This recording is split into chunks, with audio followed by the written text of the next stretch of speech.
মৰমৰ ছাত্ৰ ছাত্ৰীসকল, আজি এটা পুৰণা পাঠ ষষ্ঠ মানৰ অসমৰ ৰাজ্যিক চৰকাৰৰ স্কুলবিলাকৰ ষষ্ঠ মানৰ ইংৰাজী পাঠ্যপুথিৰ 4 নম্বৰ পাঠ, যেটো ইতিমধ্যে তোমালোকে পঢ়িছা, ইউজেজ অফ ICT, এই পাঠটোৰ কিছু অতিৰিক্ত প্ৰশ্নোত্তৰ তোমালোকক কৰি দিবলৈ ওলাইছোঁ আৰু কেনেকৈনো কৰিব লাগে তাৰ উপায়টো মই শিকাই দিব খুজিছোঁ। আশা কৰোঁ আটাই মন দি শুনিবা আৰু এনেদৰে তোমালোকে অভ্যাস কৰিলে তোমালোকে নিজেই ইংৰাজী লিখিব পৰা হ'বা যে ইয়াত কোনো সন্দেহ নাই। তাৰ বাবে সামান্য তোমালোকে অকণমান চেষ্টা কৰিলেই হ'ব। আৰু আহাচোন তেনেহ'লে আমি সময় নষ্ট নকৰি এতিয়া ইউজেজ অফ ICT পাঠ্যপুথিৰ তলত দিয়া প্ৰশ্নসমূহৰ উপৰিও আৰুনো কি প্ৰশ্ন আহিব পাৰে সম্ভাৱ্য সেই বিষয়ে আলোচনা কৰোঁ। ইউজেজ অফ ICT এই পাঠটোত তলত দিয়া প্ৰশ্নসমূহৰ অতিৰিক্তভাৱে মই কেইটামান প্ৰশ্ন যুগুত কৰি আনিছোঁ, তাৰ উত্তৰো মই যুগুত কৰি দেখুৱাইছোঁ কেনেদৰে লিখিব লাগিব বা কেনেদৰে কৰিব লাগিব। Number 1, why did Apurva and Anish come to their teacher? Apurva আৰু Anish কিয় তেওঁলোকৰ শিক্ষকৰ ওচৰলৈ আহিছিল? Answer, Apurva and Anish came to their teacher to complain about some of their classmates. Apurva আৰু Anishe তেওঁলোকৰ শিক্ষকৰ ওচৰলৈ তেওঁলোকৰ সহপাঠী কেইজনমানৰ বিষয়ে অভিযোগ কৰিবলৈ আহিছিল। দ্বিতীয় প্ৰশ্নটো চোৱা, who are working in the ICT lab? ICT লেবত কোনে কাম কৰি আছিল? আনচাৰ হ'ব, senior students are working in the ICT lab. এই প্ৰশ্নটোত এটা কথা মন কৰা, এই প্ৰশ্নটোত আৰ দিয়া আছে, হু আৰ ৱৰ্কিং, তাৰমানে এইটো প্ৰেজেণ্ট টেন্সত দিয়া হৈছে, কোনে কাম কৰি আছে ICT লেবত। এতিয়া আমি উত্তৰটো সেইকাৰণে প্ৰেজেণ্ট টেন্সতে লিখিব লাগিব, senior students are working in the ICT লেব। জ্যেষ্ঠ ছাত্ৰসকলে ICT লেবত কাম কৰি আছে। 3 নম্বৰ প্ৰশ্নটো চোৱা, ৱেৰ আৰ দ্য চিনিয়ৰ্ছ ৱৰ্কিং? আকৌ একেটা কথাকে তোমালোকক ওলটাইও সুধিব পাৰে, সেইকাৰণে মই 2 ধৰণে তোমালোকক দেখুৱাইছোঁ। উত্তৰ একেটাই হ'ব, কিন্তু চিনিয়ৰসকলে ক'ত কাম কৰি আছে। এতিয়া আকৌ উত্তৰটো এনেদৰে অকণমান ওলটাই লিখিব লাগিব, seniors R working in the ICT লেব। গতিকে একেটা কথাকে 2 ধৰণে সুধিব পাৰে, সেইকাৰণে 2 ধৰণে প্ৰশ্ন যুগুত কৰি তাৰ উত্তৰ লিখি দিয়া হৈছে।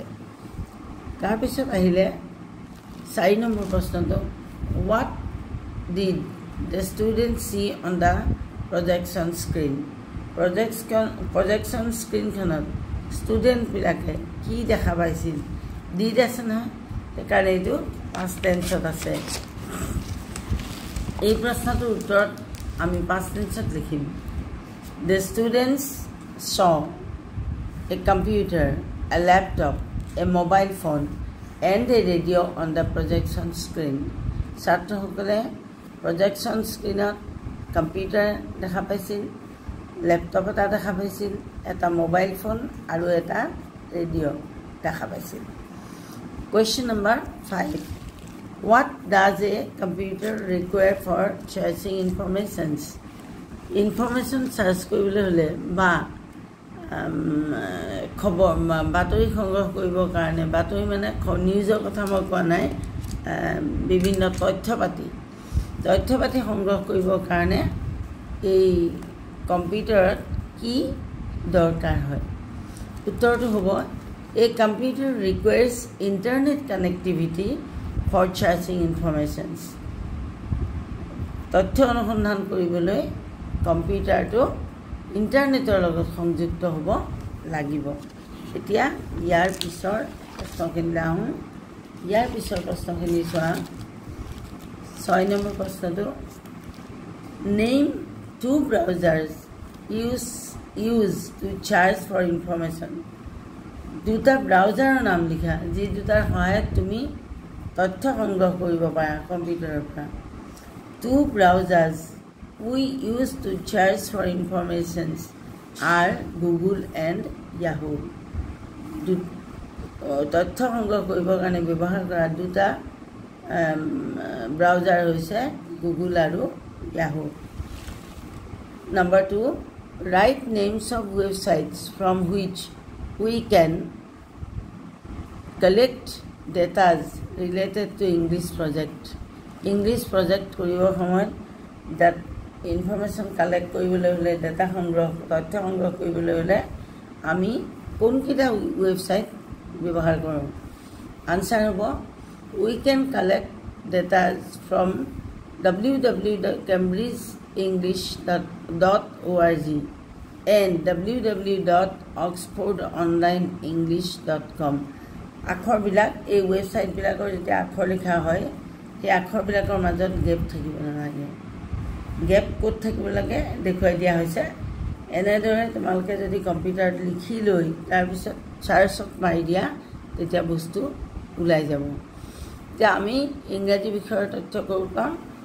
www.cambridgeenglish.org এটা ছাইট আৰু আনটা ছাইট হ'ল www.oxfordonlineenglish.com এই দুটাৰ পৰা। এতিয়া right 5 sentences about computer.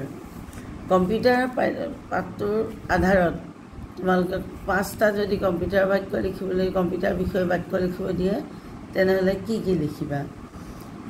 Computer is an electronic device. It has many parts such as monitor, mouse, keyboard, CPU, etc. Computers helps us to do our works easily and within a short time. By connecting internet to a computer, we can search for information. It is really a wonderful gift of science. এই বাক্যশাৰীৰ অৰ্থ হৈছে computer এটা electronic device.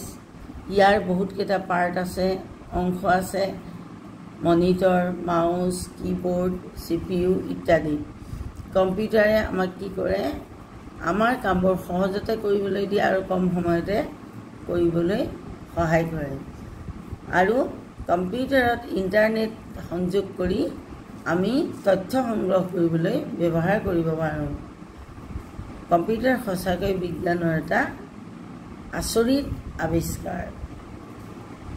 তাৰপিছত আৰু এটা প্ৰশ্নৰ উত্তৰ লিখিব লাগিব। সেইটো হৈছে কম্পিউটাৰৰ দৰেই বস্তু আজিকালি বৰ ব্যৱহাৰ হয়।